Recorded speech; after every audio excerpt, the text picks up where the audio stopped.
Same shit that everybody else been saying since I moved to 147. I ain't fought nobody. Every last one of them. Stump a mud hole in their ass and he gonna be next. Watch. So when I beat you, is you gonna be a nobody? When I stump a mud hole in your ass, is you gonna be a nobody? You gonna be just like everybody else. Watch. Watch.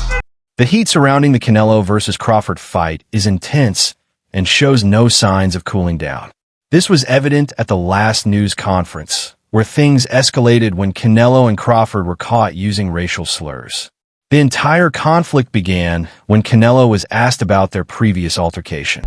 I didn't. He did before. He tried to welcome me back, and it just was my reaction.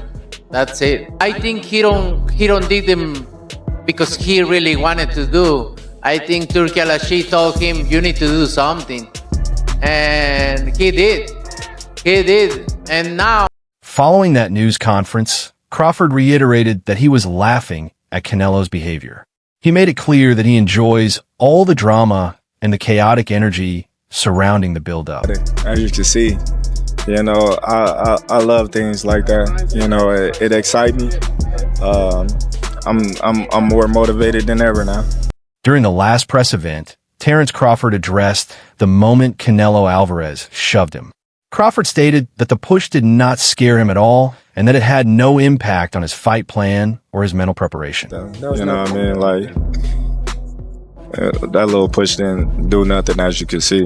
But come fight time, we're not going to be pushing, we're going to be punching. So it doesn't even matter. A tense face-off occurred at the last conference, which became so heated that Dana White, the new boxing organizer and former UFC head, had to step in and separate the two fighters.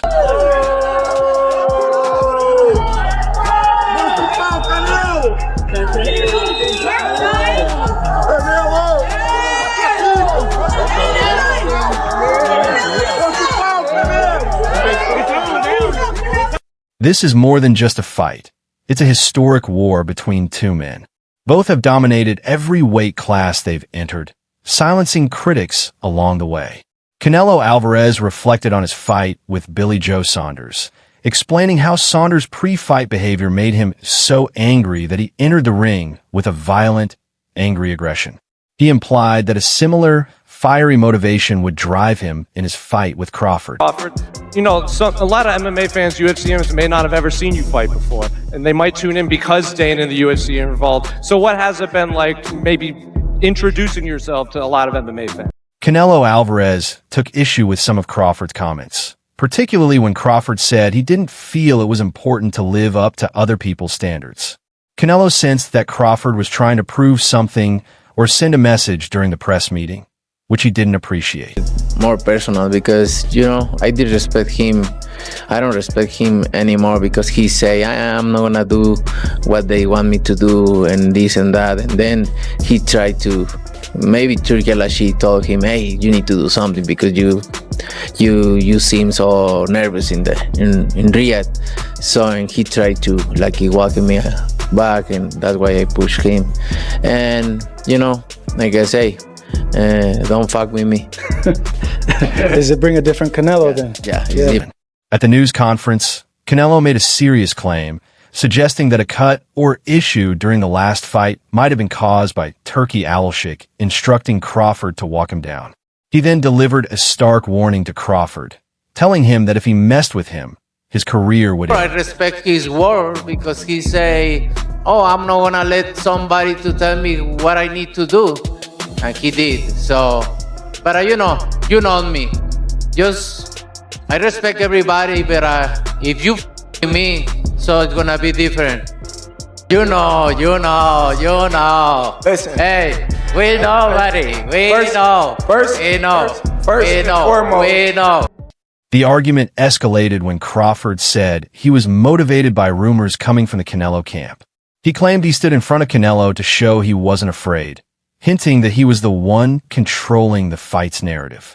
Canelo later responded to Crawford's claims, referencing what Prophet's uncle said, and denied the accusations. Somebody was in the room saying that I was scared of them. So I stepped to him and showed him who is the boss of this fight. I ain't scared of shit. Hey, I never say that. Your uncle say that, not me. Despite the intensity, Crawford continues to assert that he fears no one. At the last conference, he told everyone he wasn't afraid to face Canelo, who is a naturally bigger fighter, and promised that Canelo would find that out on Fight Night.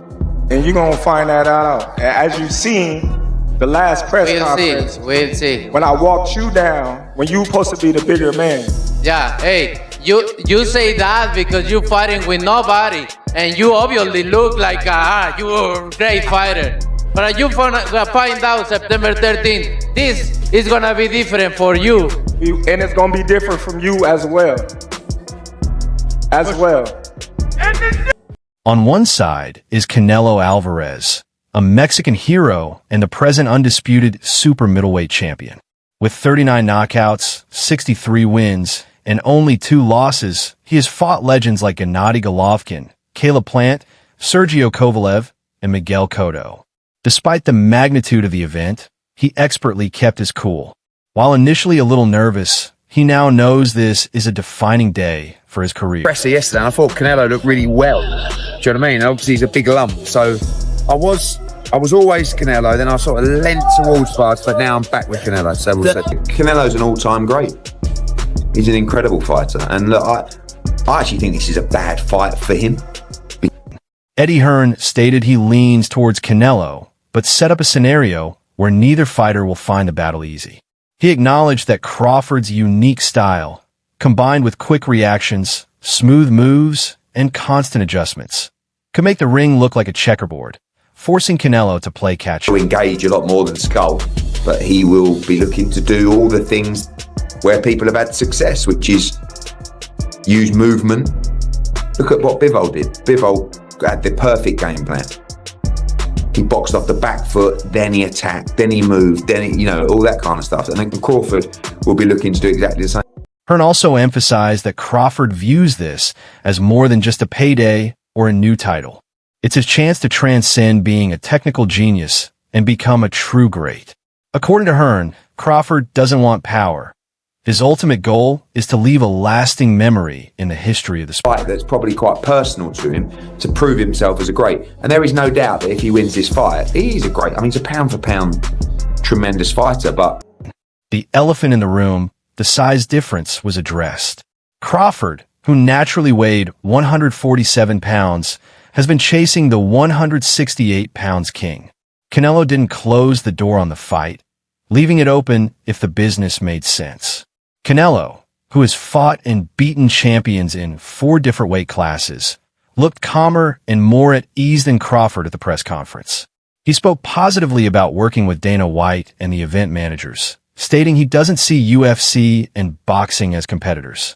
He expressed admiration for UFC fighters and excitement to work with everyone involved in the event. 47, obviously 154 now. But the money's the money, and he was never going to turn it down. Antonio Tarver was sure of Crawford's mindset, describing it as a fearless and commanding presence. Tarver's criticism, ***. Tarver turned his attention to Canelo, delivering a harsher opinion. He agreed Canelo is tough, but hasn't faced a real threat in a while, and that his movement has been lacking. Tarver said that being comfortable can be bad, and Canelo hasn't been a real threat in a long time. He claimed Canelo's footwork hasn't been up to par. In contrast, Crawford is a skilled boxer with a record of 41-0 and 30 knockouts, whose switch hitting style is a puzzle. He moved up from 147 pounds, where he beat Errol Spence Jr., to 154 pounds, and now is moving up another class to face the dangerous 168-pound champion, a bold and rare move. Frank Martin predicted Crawford won't run from Canelo, but will box and fight in spurts. He believes Crawford's speed will be his primary advantage, potentially leading to an upset because he is faster, even when smaller. I've been telling y'all for the longest, that boy got that energy. And you know what energy I'm talking about. What is that? Tarver energy. Yes, sir. Tarver. He got that. And so when you get that, we don't see nobody, bro. The discussion highlighted the advantages smaller, faster fighters have over larger opponents. Logic dictates that quicker men often have an edge, as bigger opponents are usually slower. The key for the smaller fighter is to avoid getting hit by the bigger puncher.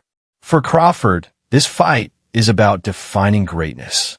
If he beats the physically larger Canelo, he will be the first man in the four-belt era to hold an undisputed belt in 3 different weight classes, a feat not even achieved by Mayweather, Pacquiao, or Roy Jones Jr. This would be history. Floyd Mayweather Jr., who gave Canelo one of his worst losses in 2013, stands as a former opponent who looms large in this narrative. Sometimes, man, like, just because a guy bigger, it don't always mean, like, you know, he can crack, but, you know, it's like Terence he gonna be the faster, you know, he gonna be the quicker fighter, the more explosive fighter, too, I feel like.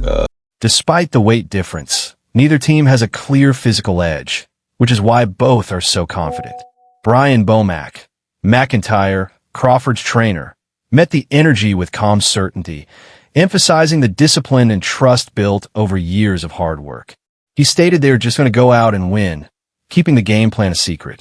Interestingly, Crawford has a higher knockout rate, 73%, compared to Canelo, 63.9%, despite fighting in lighter classes. Meanwhile, Oscar de la Hoya has been vocal in his criticism of the fight. He expressed anger at how friendly the boxers are being, arguing it takes the edge out of boxing. De la Hoya stated fans crave fire, stress, and raw energy, and that the build-up lacks the intensity of legendary rivalries like Ali versus Frazier. He then stirred controversy by telling Crawford to bring up Canelo's tainted meat scandal, aiming to get under Canelo's skin. You could take a guy like Canelo, this guy could do, he can pick and choose who he want to fight. And I'm gonna tell y'all the truth about Canelo. Easy, man. Easy. Y'all sitting up here, y'all praising this dude. This dude was nothing. I was almost 40 years old when I cooked this dude.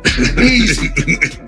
Y'all always disrespecting our fighters. De la Hoya reiterated that the real fun of boxing is in the stressful mental stakes, and the promotion loses its spark when it feels too forced. He called out the image of the fighters enjoying champagne and caviar together before a fight. This fight is about legacy. Crawford is a 2-time undisputed champion with nothing left to prove, but he seeks the challenge of being raised to become a god. Canelo, who has been in charge for so long, must kill the man trying to usurp him to remain in power. British reporter Gareth A. Davies added a grim warning, reminding Crawford of the harsh reality of what's to come. Imagine Muhammad Ali or like Joe Frazier having dinner together. What?